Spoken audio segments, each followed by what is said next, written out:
Goeiemôre geliefdes. Dit is so lekker om weer vanoggend stil te kan wees by die voete van die Here.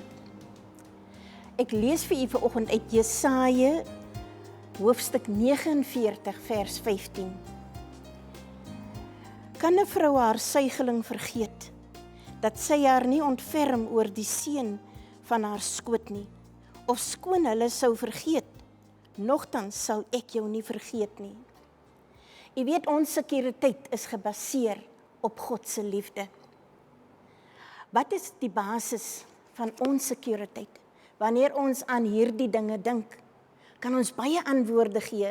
Sukses, geld, vriende, lewensversekerings, verbintenisse, familie. En soms dink ons dat hierdie dinge nie ons basis van sekuriteit vorm nie, maar ons optrede vertel 'n ander storie.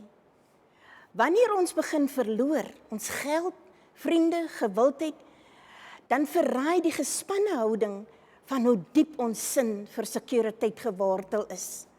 Daar is wel een ding wat ons moet onthou wanneer ons 'n besluit neem. Daar is gevolge, goed of sleg.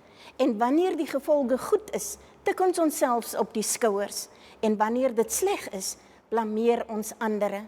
Ons raak gefrustreerd, geïrriteerd, moedeloos, dan gooi ons net tou op.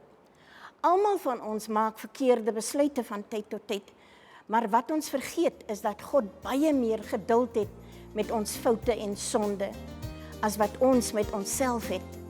Daarom kan ons met die psalmdigter sê, skep vir my 'n reine hart, o God, en vernuwe my gees.